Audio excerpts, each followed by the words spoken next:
విజయవాడలో వల్లభనేని వంశీ ఇంటి ముందు టీడీపీ కార్యకర్తలు ఆందోళనకు దిగారు. ఆయన ఇంటి లోపలికి వెళ్లే ప్రయత్నం చేశారు, కానీ వారిని పోలీసులు అడ్డుకున్నారు. గతంలో నారా భువనేశ్వరిపై వంశీ వివాదాస్పద వ్యాఖ్యలు చేశారు. దీంతో ఆయన బయటకు వచ్చి క్షమాపణలు చెప్పాలంటూ టీడీపీ కార్యకర్తలు రచ్చరచ్చ చేశారు. కానీ వంశీ ఇంట్లో లేరని పోలీసులు తెలిపారు. దీంతో పోలీసులకు టీడీపీ కార్యకర్తలకు మధ్య తోపులాట జరిగింది. అయితే వల్లభనేని వంశీని ఎట్టి పరిస్థితుల్లో వదిలేదే లేదంటున్నారు టీడీపీ కార్యకర్తలు.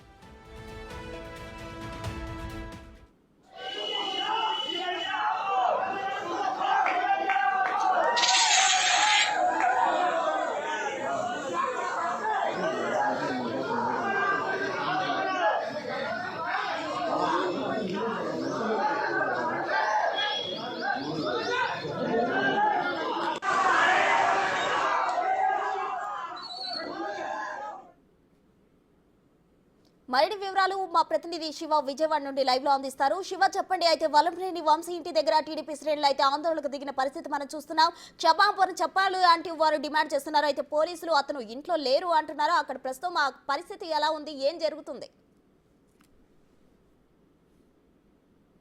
మొత్తం మీద చూసుకుంటే వల్లభనేని వంశీ నివాసానికి టీడీపీ కార్యకర్తలు భారీగా చేరుకున్నారు. ప్రస్తుతం మనం ఆయన నివాసం వద్దే ఉన్నాం. పోలీసులు కూడా భారీ స్థాయిలో అయితే ఇక్కడికి చేరుకొని ఉన్న పరిస్థితి కనిపిస్తూ ఉంది. అయితే భారీ స్థాయిలో టీడీపీ నేతలు కార్యకర్తలు కూడా ఇక్కడికి వస్తున్న పరిస్థితి కూడా కనిపించాలి. అయితే వంశీ ఇక్కడ లేరని చెప్పి చెప్తున్నప్పటికి కూడా భారీ స్థాయిలో నాయకులు కార్యకర్తలు అయితే వచ్చిన పరిస్థితి కూడా కనిపిస్తూ ఉంది. అయితే ఏదైతే ఈ గత కొంతకాలంగా జరిగిన పరిణామాలను బేరేజ్ వేసుకొని కూడా వంశీ క్షమాపణ చెప్పాలని చెప్పి కూడా వారైతే డిమాండ్ చేస్తున్న పరిస్థితి కనిపిస్తూ ఉంది.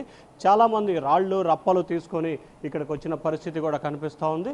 సో మనం విజువల్స్లో చూసుకోవచ్చు. ఇక్కడ ఏదైతే వంశీ నివాసంలో పెద్ద పెద్ద రాళ్లకు సంబంధించి కూడా తీసుకొని వచ్చిన పరిస్థితి కూడా విజువల్స్లో చూసుకోవచ్చు.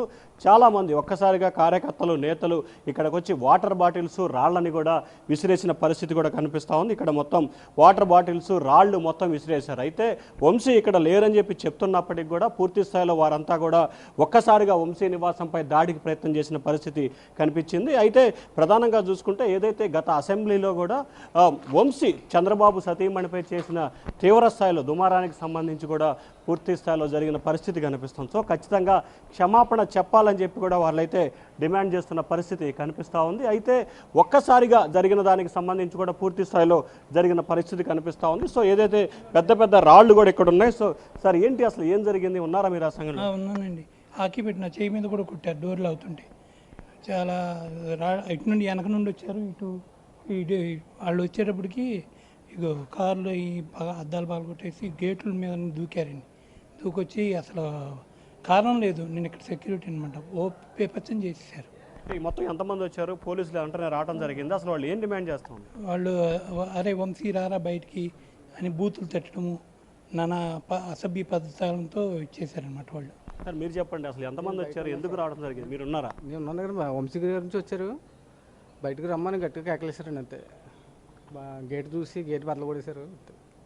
ఇది ఇక్కడ వాటర్ బాటిల్స్ కార్లు అయితే ధ్వంసమైంది. ఇక్కడ కారుకి అద్దాలు కూడా పగిలిపోయిన పరిస్థితి మనం చూసుకోవచ్చు. ఎప్పుడైతే వాహనానికి సంబంధించి కూడా స్కార్పియో వాహనానికి అద్దాలు కూడా ధ్వంసం చేసిన పరిస్థితి కనిపిస్తూ ఉంది. ఆ పక్కనే ఉన్న మరొక వాహనాన్ని కూడా రాళ్లు వేసిన పరిస్థితి కూడా కనిపిస్తూ ఉంది. సో ఓవరాల్గా చూసుకుంటే ఒక్కసారిగా దాదాపుగా వందలాది మంది ఇక్కడికి చేరుకొని ఒక విధ్వంసం అయితే సృష్టించిన పరిస్థితి కనిపిస్తూ ఉంది. అయితే పోలీసులు వెంటనే అప్రమత్తమై పరిస్థితిని అయితే వారి ఆధీనంలోకి తీసుకొచ్చిన పరిస్థితి కనిపిస్తుంది. ఉంది. సో ఓవరాల్గా చూసుకుంటే ఈ పరిణామాలకు సంబంధించి ఈ వైపు నుంచి ఏదైతే ఇక్కడ గేట్ ఒకటి ఉందో ఈ వైపు నుంచి కూడా, అంటే వెనక రహదారి నుంచి కూడా వీరంతా కూడా వచ్చినట్లు తెలుస్తూ ఉంది. సో ఇటువైపుకి సంబంధించి రావడంతో కూడా ఒక్కసారిగా, అంటే ఇది బ్యాక్ సైడ్ ఉండటంతో ఒక్కసారిగా ఈ వెనక నుంచి రావడంతో పోలీసులు కానీ అలాగే మిగిలిన వారు ఒక్కసారి కూడా దీన్ని ఐడెంటిఫికేషన్ చేసిన పరిస్థితి కనిపించలేదు.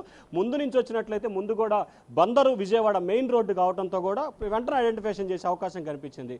కానీ పూర్తి స్థాయిలో కూడా వెనక నుంచి రావడంతో కూడా ఈ పరిస్థితులు అయితే చోటు చేసుకున్న పరిస్థితి కనిపిస్తూ ఉంది. పూర్తి స్థాయిలో పోలీసులు అయితే ఈ ప్రాంతాన్ని వారి ఆధీనంలోకి తీసుకున్న పరిస్థితి కనిపిస్తూ ఉంది. అయితే ఒక్కసారిగా ఇంతమంది వచ్చి విధ్వంసం చేయడంతో కూడా వంశీ నివాసంలో ఆయన 2 కార్లు కూడా ధ్వంసమైన పరిస్థితి కనిపిస్తూ ఉంది.